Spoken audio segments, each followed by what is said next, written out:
Hey, this is Paul Lathrop from the Polite Society Podcast, reminding you that this podcast is a member of the Self-Defense Radio Network. Check out all the other great podcasts on the network at selfdefenseradio.net. This episode of the Unload and Show Clear podcast is made possible by our patrons, Jesse Walker, Scott Martin, Doug Collins, and Frank DeCastro. Thank you so much for your support. To find out how you can support the show, visit unloadpodcast.com/patrons.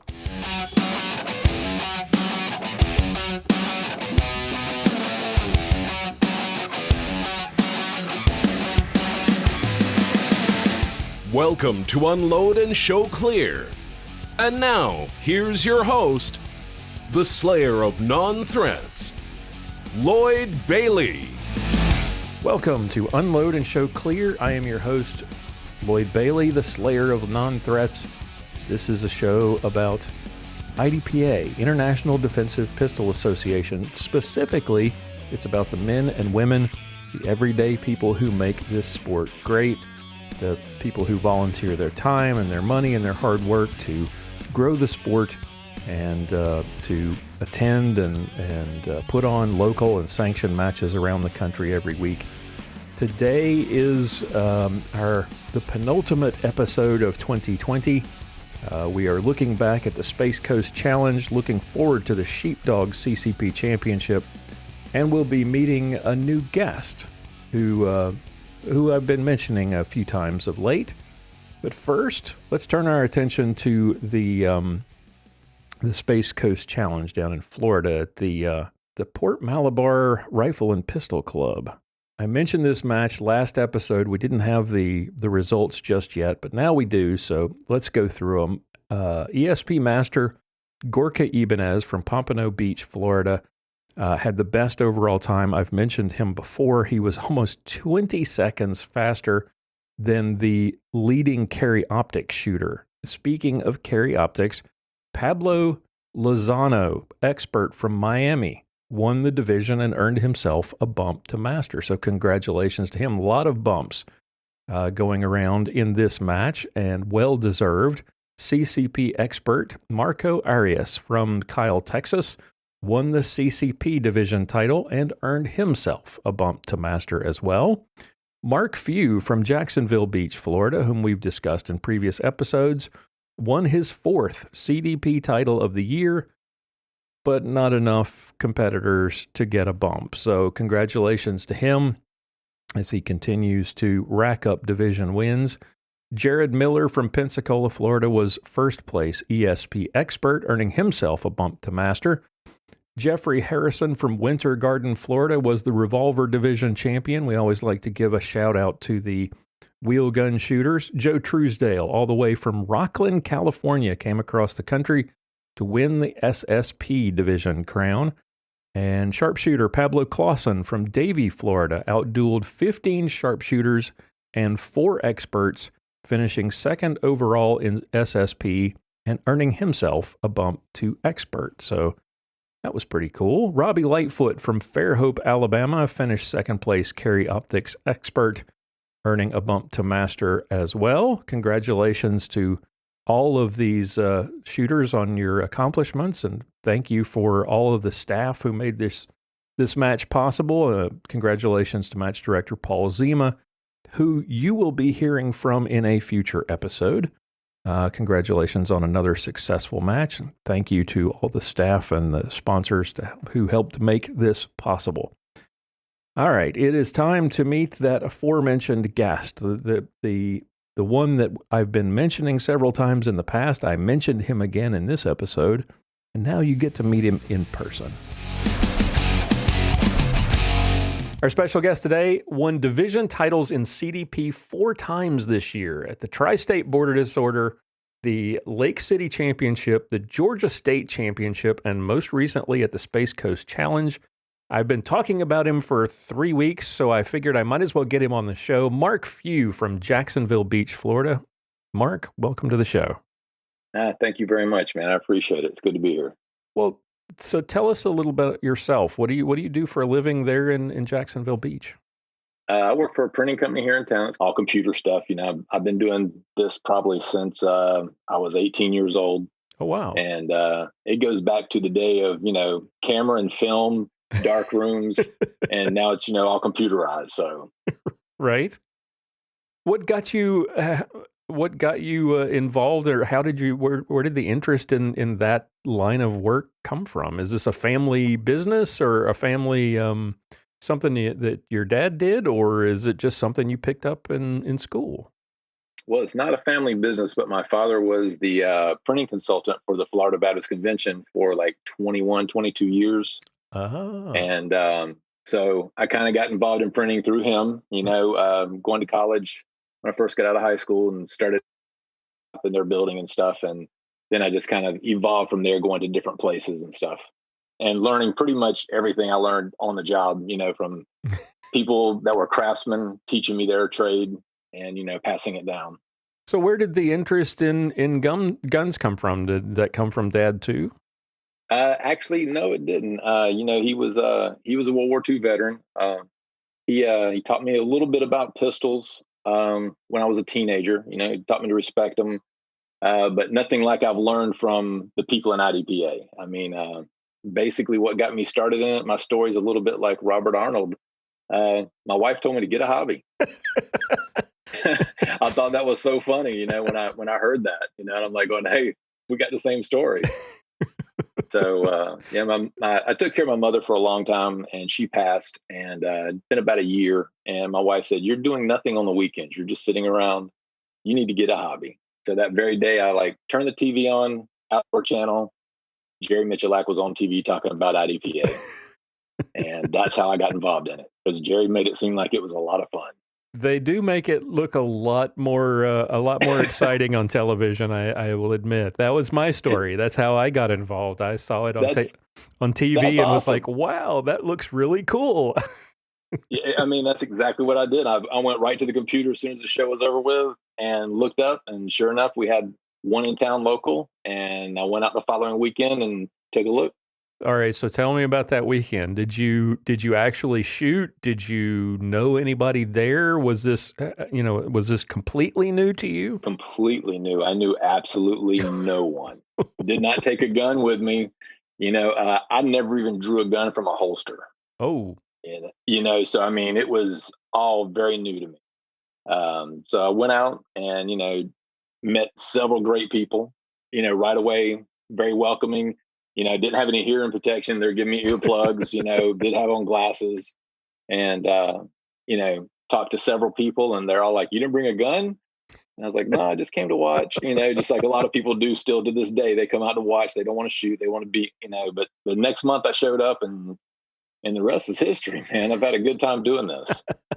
So your dad introduced you to handguns, but where did it go from there? Did that interest grow at all, or was it just, oh, hey, this new hobby looks really cool? Was that the point at which you said, I got to go out and get a gun, or what happened between Dad and IDPA? Dad bought me a pistol when I was 18 years old, bought me a little Beretta 22. And, we'd go to the range once or twice range, but never was really trained really well on a pistol or anything like that. And then for years, I picked up a gun here or there, and I actually I think it was in 87 I bought mine, maybe 88 when I bought my first Glock, and it was the Glock 17. Mm-hmm. And I had it for about a year, and I just really didn't like it, and I got rid of it. And I've always kept my little 22 that I've had. I would probably shoot once or twice a year, and that was it, maybe 100, 200 rounds a year. Right. And I never knew anything about guns. Okay. And I want concealed carry, and I knew I didn't know enough about guns. And that's when IDPA came in, also with my wife telling me to get a hobby. Oh, okay. So the stars aligned. The interest in concealed carry was already there, and then IDPA comes along, and boom, it's like a marriage made in heaven. So exactly, it was. I knew that I wasn't going to be comfortable carrying a gun unless I knew more about how to handle one. Oh yeah, absolutely. So you get to the match. Did it look as much fun as Jerry made it seem? It did. They were actually having what they called back then, like we just recently had, a postal match. And so on one of the stages, of course, there was a mailbox, and then, drawing the gun and shooting the bad guys. And I was like, wow, this is really cool. And then I actually got to go to a stage where nobody was at. They were waiting for the next squad to come in. So the two gentlemen that were there, they introduced themselves, and they kind of explained how everything worked. They kind of walked me around and showed me how everything worked. And that's just how everybody was. They were also welcoming, which made it easy to come back. So what did you do next? Once you saw how much fun this looked when other people were doing it, my first reaction, I mean, you and I kind of had the same introduction. We saw it on television. My next reaction was to go and look at everything I could find on the internet and watch everything I could find about how do you draw and where do you get, what kind of equipment do you need and all this stuff. What was your next step? I went and bought a Beretta 92 because that was the pistol I always wanted. Okay. Ever since I saw that, well, I had a Beretta 22, right, and the 92 was the pistol I always wanted since I saw it in. Trying to think of the movie. Die Hard. It was, actually, no, it wasn't Die Hard. It was Mel Gibson. Lethal Weapon. Lethal Weapon. Yep. Man, when he emptied that magazine on that helicopter, I was like, "That's a cool gun." And still didn't know nothing about him, Right. But I wanted one. Right. Exactly. And how long after you got it and tried it at matches, how long after that did you decide that just wasn't the right thing for you? Well, let's see. I shot it from December until I want to say it was May or June of the following year, which would have been 2012. And a gentleman that shoots with us, he also works for Glock. His name is Joel Hodges. And he told me anytime, he said, look, I always have almost 2 guns of everything caliber in my car. Anytime you want to borrow one to shoot at one of these matches, help yourself. Awesome. And so I think it was the May match. He put a Glock 34 in my hand, and I never looked back 2 months later. I mean, it changed a lot of things.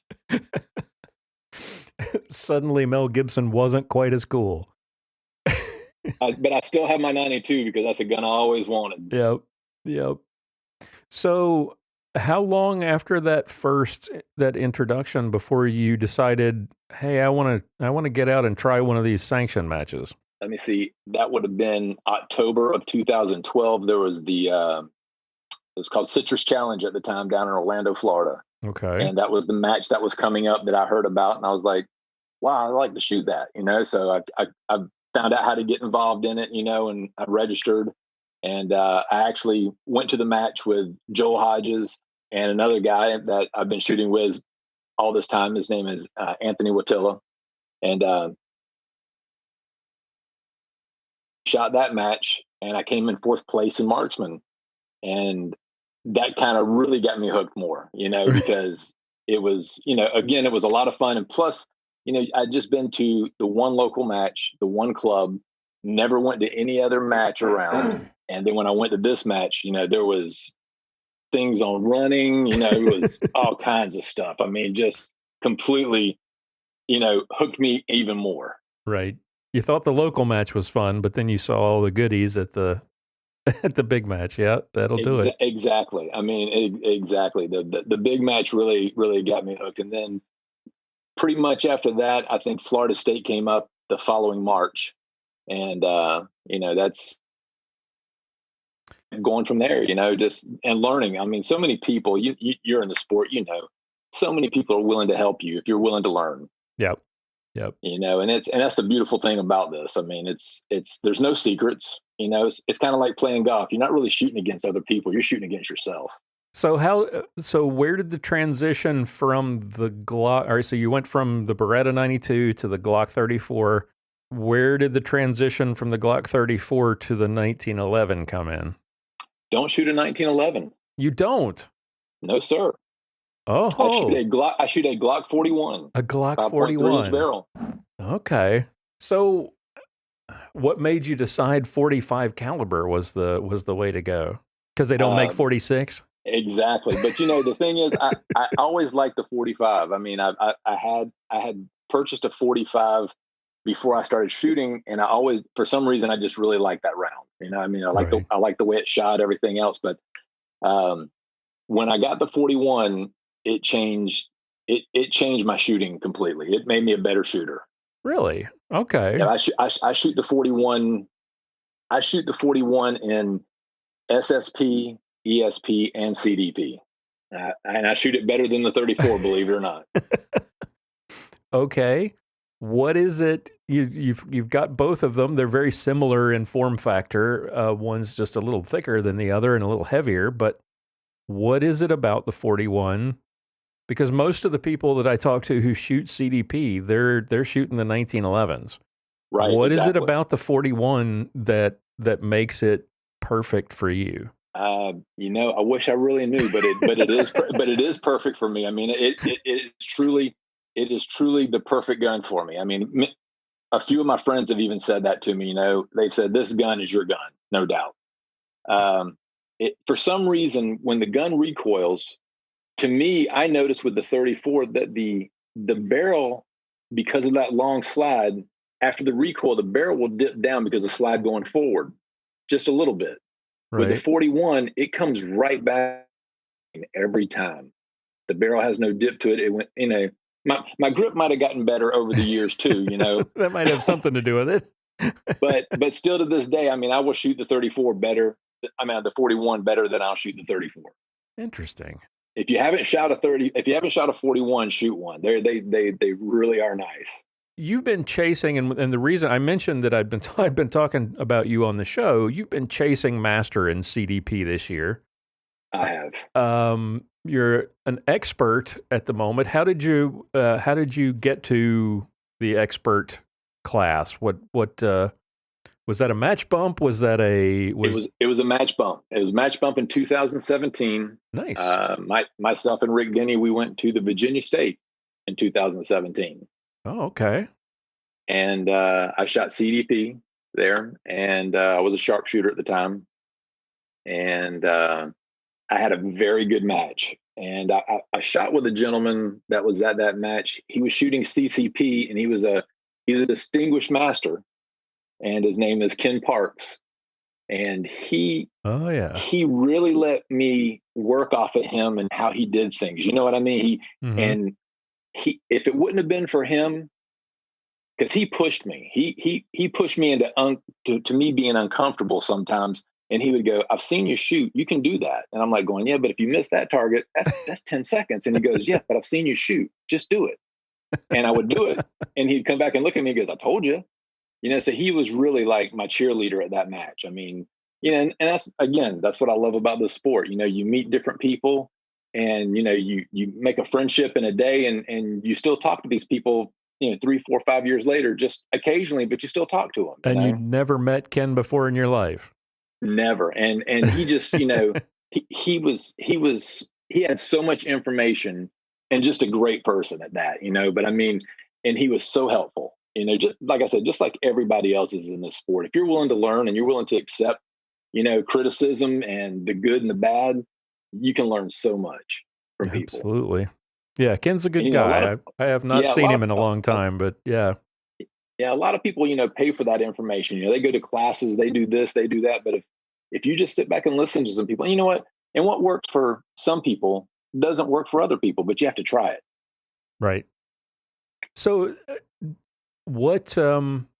to get to expert, to get to the point where you're challenging for expert at that match, and then getting the match bump, what was the practice routine like? How did your life change? For some people, it's just like, oh my gosh, I'm going to be the best at this, and they cover their walls and in targets, and they're dry firing like crazy. And what was it like for you? What changed in your life? Well, this is going to make a lot of people upset. I don't dry fire that much.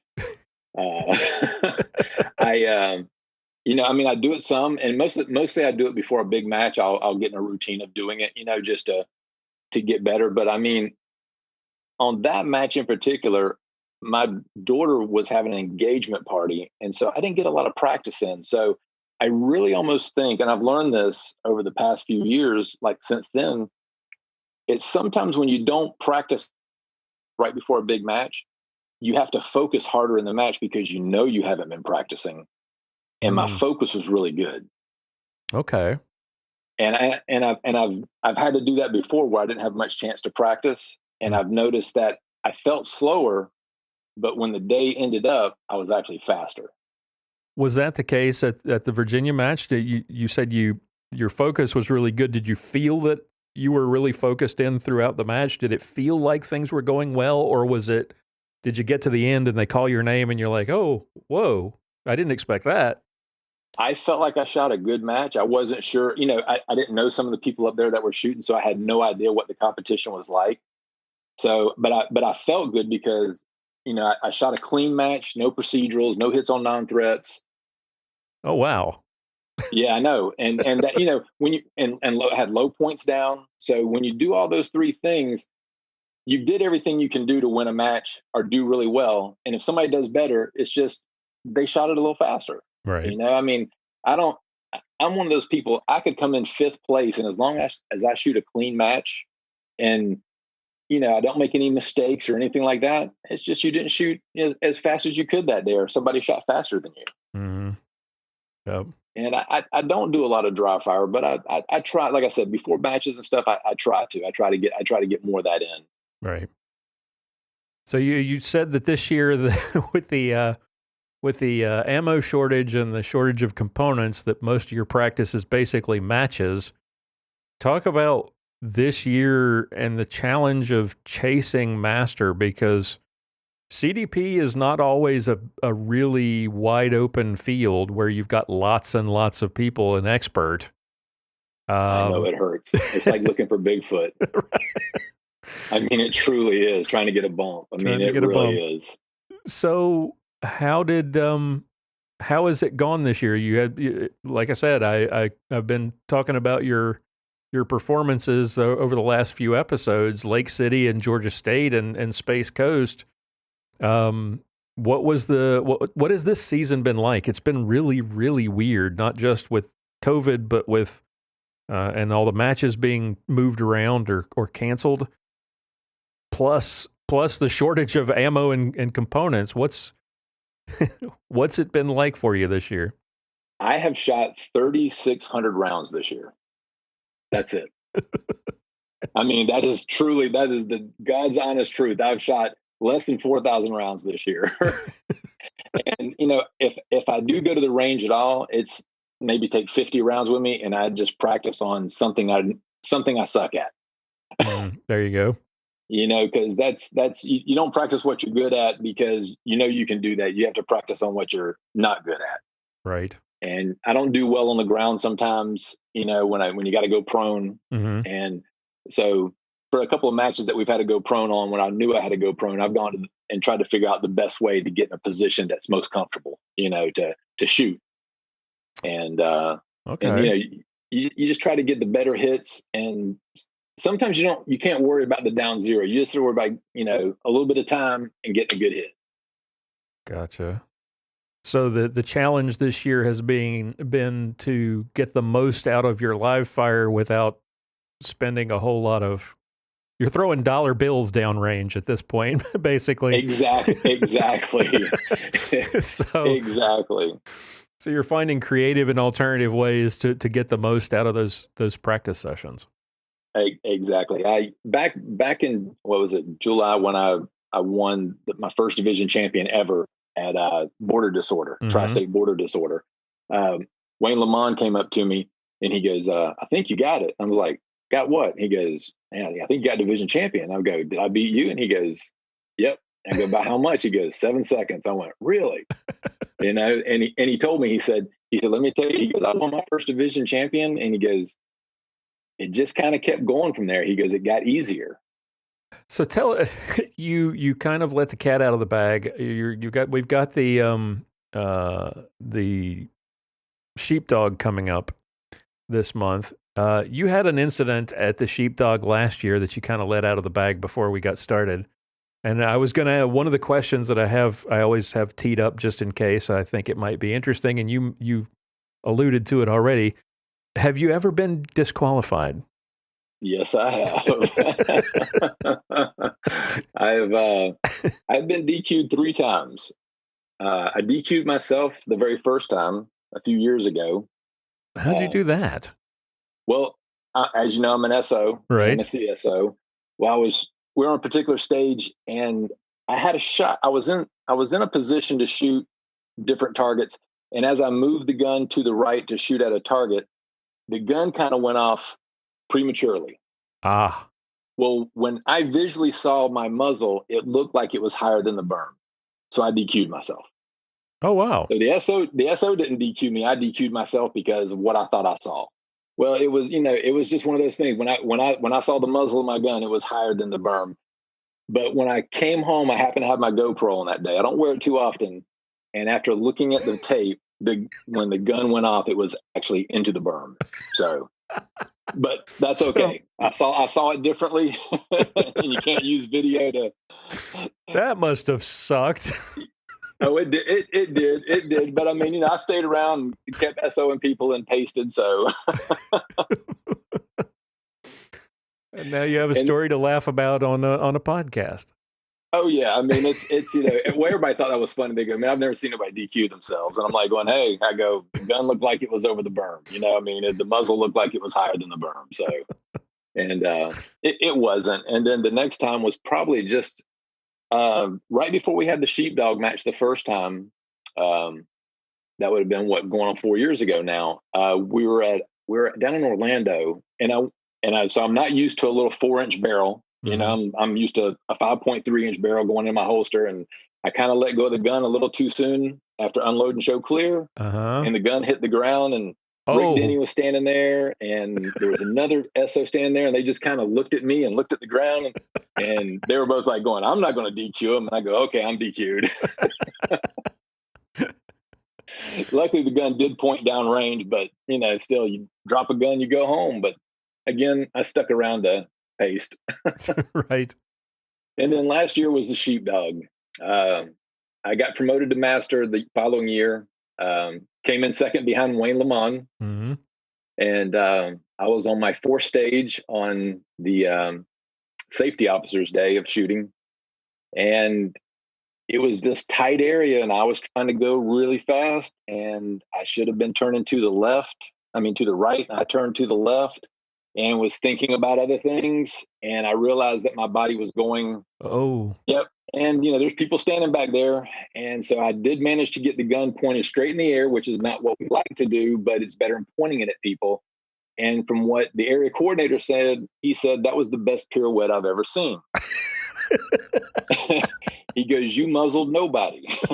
So that did make me feel good. And he reiterated it to me that, you didn't muzzle anybody. He goes, you had good presence of mind. He said, you got the gun in a safe direction.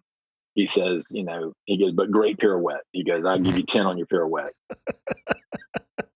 Which was really disappointing to me because I really loved shooting that match. Probably the best part about being disqualified on the 4th stage was what I found out the next day was that my gun actually did not fit into the new box. So I'd have been disqualified anyway. Oh, no. My sights were a little too big.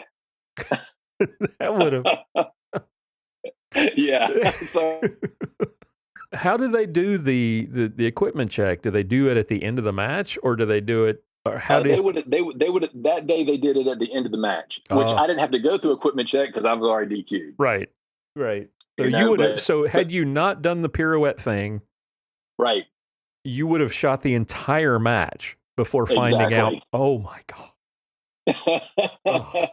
Exactly, which would have really been, I think, even more heartbreaking. But it was kind of heartbreaking I didn't get to shoot the rest of the match. So, I mean, it is what it is. And the only reason why I found out my gun didn't fit in the box, there was somebody that wanted to borrow my gun the next day because they knew their gun wasn't going to fit in the box. Oh, gosh. So that morning I got there and I said, hey, let me just put this in the box. I know it fits, but let me just try it. Mm-hmm. And it didn't fit.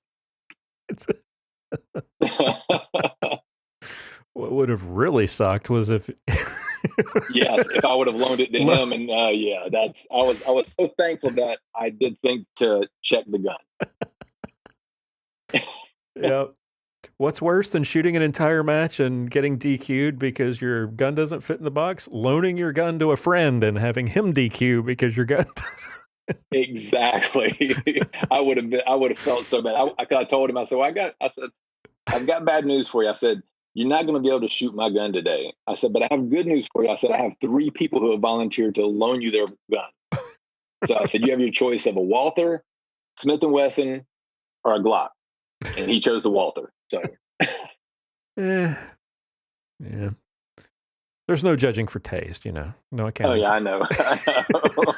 A little dig at my Walther friends.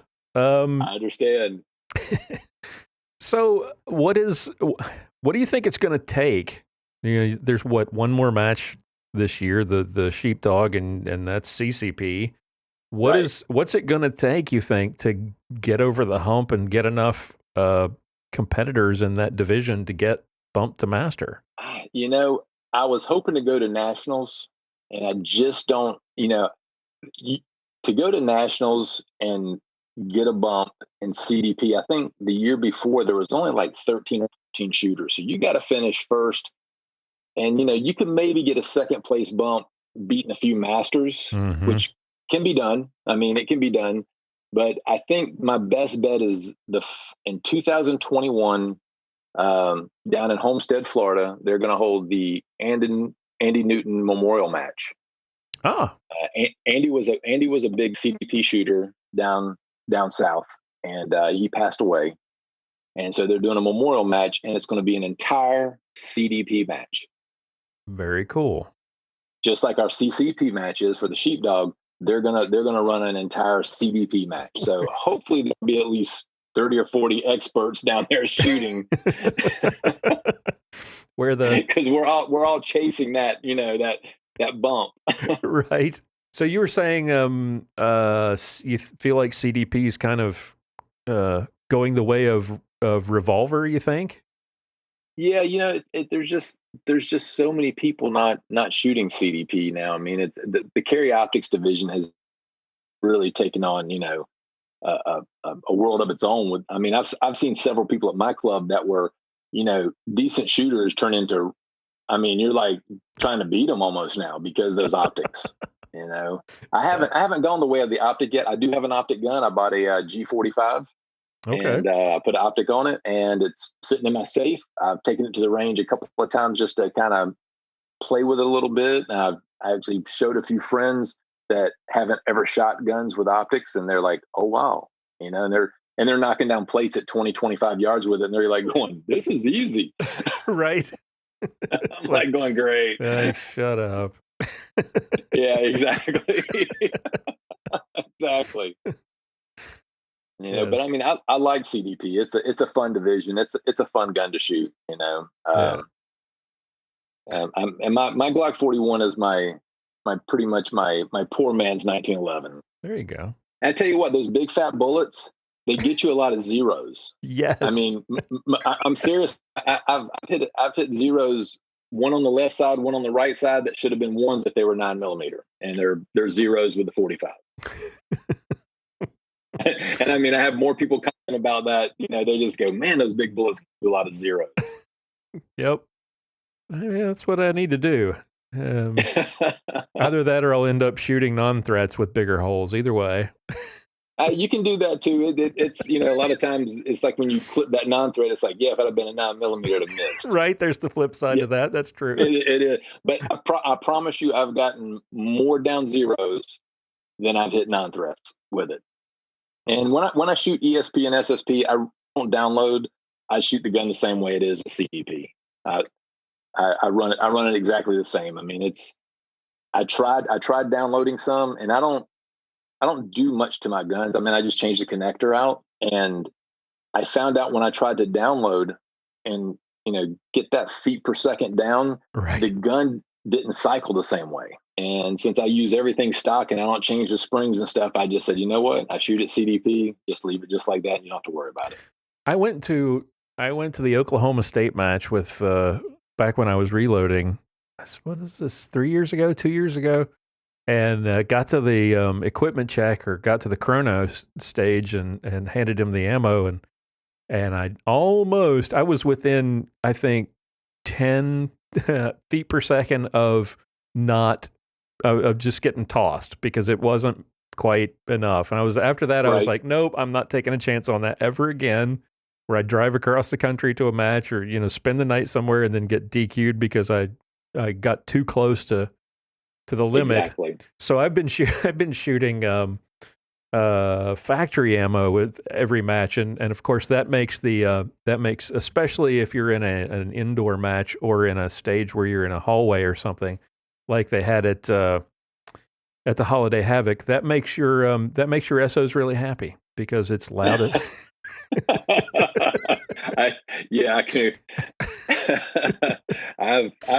I've just made it a rule of thumb when I reload to, like, if it's supposed to be 125 power factor, I'm anywhere from 130 to 132, and with the CDP, I'm usually around 171. So there's no sense of playing it that close to me. Like you said, you spend the money to go to a hotel, the match, everything else to get DQ'd for, your bullet not going 10 feet per second faster, Exactly. Be pretty upsetting, Yes. I went to a match in Arkansas a few years back. The year that I actually had a good year, I guess that was 2017. This was where I kind of figured out, to the extent that I figured it out, the mental part of the game. You were talking about how not being able to, going into a match where you haven't had a lot of practice, it forces you to focus. I figured out that when you don't care about the match, you shoot a lot better. That's what I think some people have a problem doing. They care too much. Just go have fun. That's. Yeah.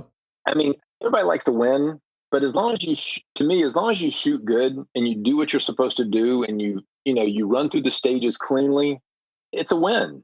And even if you make mistakes, if you're with good people and good friends and you're having a good time, and who isn't when you're shooting, exactly, running around shooting a gun, it should be no big deal. But yeah, I used to put all that pressure on myself, and I went to this Arkansas match and I did what you almost did. I shot 3 stages and then DQ'd because my gun wouldn't fit in the box. Oh, no.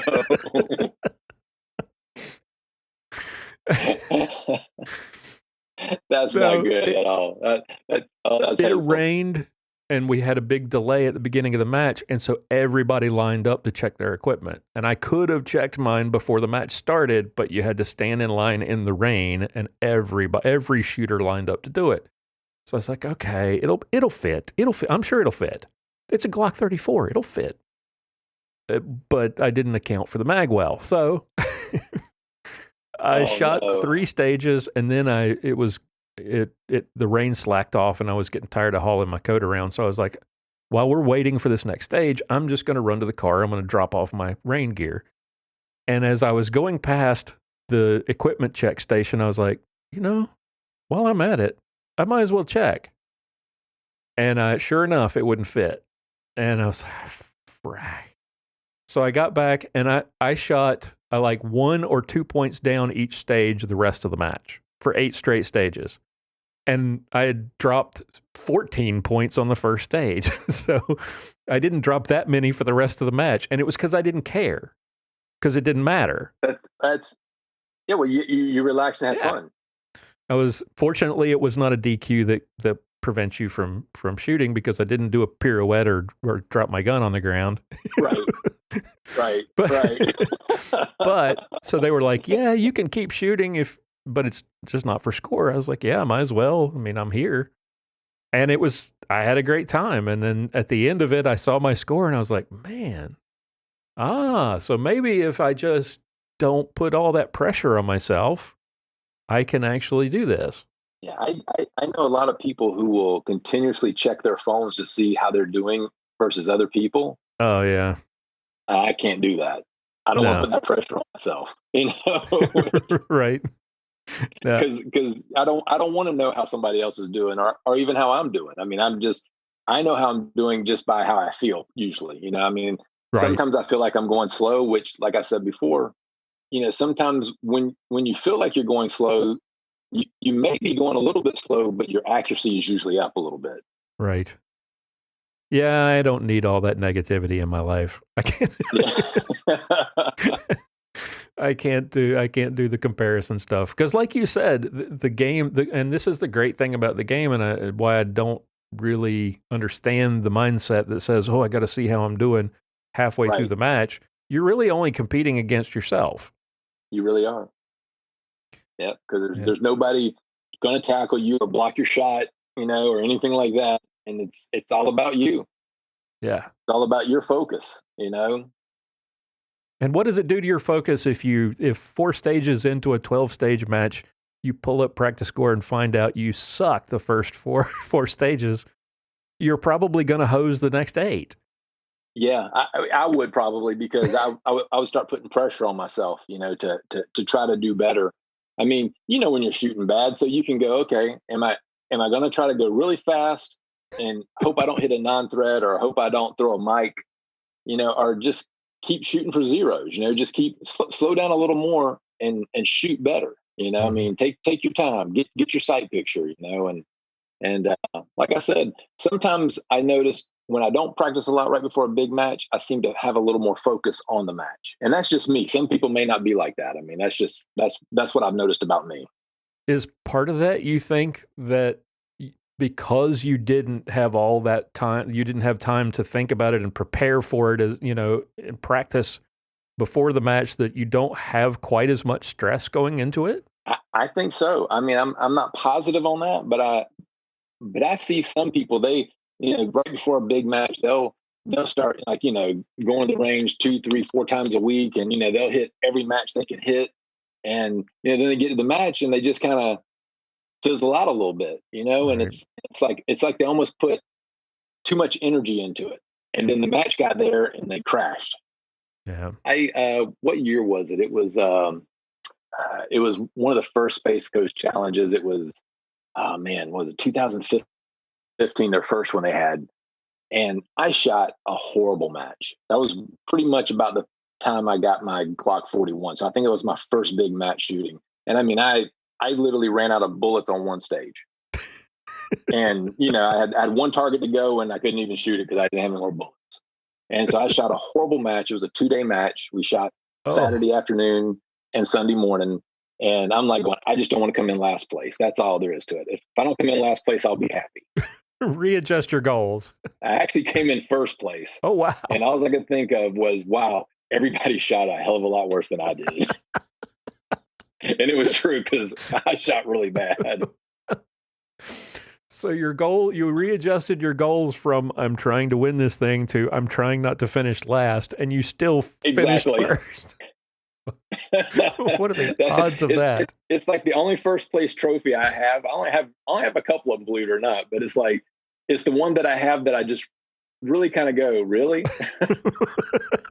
It's kind of like, did you really get first place, or you just didn't suck quite as bad as everybody else did that day? You're the best of the worst. Exactly. Like I said, I was just praying not to finish last that weekend. Well, as we kind of wrap things up, I'm not going to ask you the question that you've already answered, which is what is so great about the sport, because everybody answers, says that's the people, and which is true.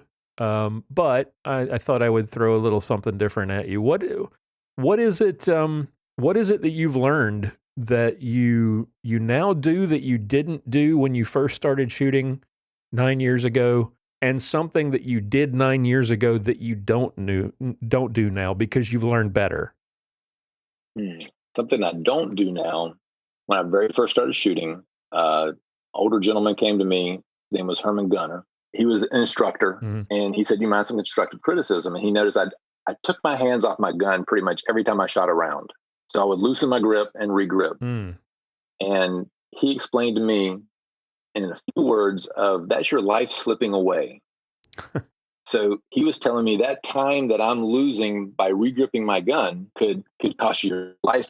And that sunk in real deep. And so from that point on, I've always concentrated, because he showed me what he was talking about, and I've always concentrated on my grip. And the first thing I tell people when they're shooting now is that when you see your bullet start to drift here or there, and other people have reaffirmed this for me, check your grip. Because the grip is one of the most important things. And it's something that I can correct right away. I mean, I know now when I pull a shot off if my grip was good or bad. Right. And I'll know to firm it up. And that's something that, 9 years ago, I would have never even thought of. And like I said, again, these people in this sport are just so giving with information and can teach you so much.